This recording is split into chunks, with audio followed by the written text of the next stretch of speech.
নমস্কার বন্ধুরা, কেমন আছেন আপনারা সবাই? আশা করি আপনারা ভালো আছেন। এই সবজিগুলোকে চিনতে পারছেন? এগুলো কাঁকরোল। এত ছোট কাঁকরোল আমি কোনোদিন দেখিনি, তো এই প্রথম দেখলাম। তো আজকে আমার রেসিপি হচ্ছে কাঁকরোলের তরকারি। এত ছোট কাঁকরোল যদি আপনারা কোনোদিন দেখে থাকেন তাহলে আমাকে একটু জানাবেন। তো কাঁকরোলগুলোকে আমি এইভাবে কেটে নিয়েছি। আমি এর সঙ্গে আলু দিচ্ছি না, আপনারা চাইলে এর সঙ্গে ডুমো ডুমো করে আলু কেটেও দিতে পারেন। আমি ঠিক এইভাবে ছোট ছোট করে কাঁকরোলগুলোকে কেটে নিয়েছি। কড়াইয়ের মধ্যে নিয়ে নিয়েছি সর্ষের তেল, তাতে দিয়ে দিচ্ছি 5 ফোড়ন। এর সঙ্গে দিয়ে দিচ্ছি আদা রসুনের পেস্ট। আদা রসুনের পেস্টটা দেওয়ার পরে একটু নেড়ে নিয়ে এবার দিয়ে দিচ্ছি আমার কেটে রাখা কাঁকরোলগুলো। এবারে ভালো করে নাড়াচাড়া করে চাপা দিয়ে ভাজতে দেবো কাঁকরোলগুলোকে। একটুক্ষণ নাড়াচাড়া করে নিয়েছি, দিয়ে এবার চাপা দিয়ে দিচ্ছি। আমি কিন্তু এখন নুন হলুদ কিছুই দিলাম না। কিছুক্ষণ পরে চাপাটা খুলে নিয়েছি, কাঁকরোলগুলো একটু ভাজা ভাজা হয়েছে।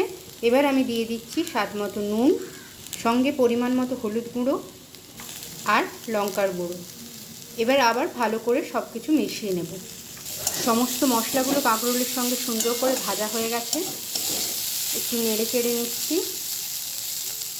এবার আমি দিয়ে দিচ্ছি সামান্য সর্ষে আর পোস্তের বাটা। এবার ভালো করে মিশিয়ে নেব। সর্ষে পোস্ত বাটা সুন্দর করে কাঁকরোলের সঙ্গে মিশে গেছে। যেহেতু কাঁকরোলটা আমার ভালোভাবে সেদ্ধ হয়ে গেছে, তাই ওই সর্ষে পোস্ত যে বাটিতে রেখেছিলাম সেই বাটি ধোয়া জলটা সামান্য দিয়ে দিচ্ছি সেদ্ধ হওয়ার জন্য।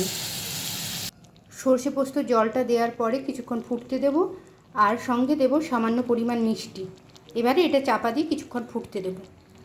এই দেখুন কাঁকরোলটা আমার সুসিদ্ধ হয়ে গেছে, তার সঙ্গে রসটাও একদম শুকিয়ে এসছে।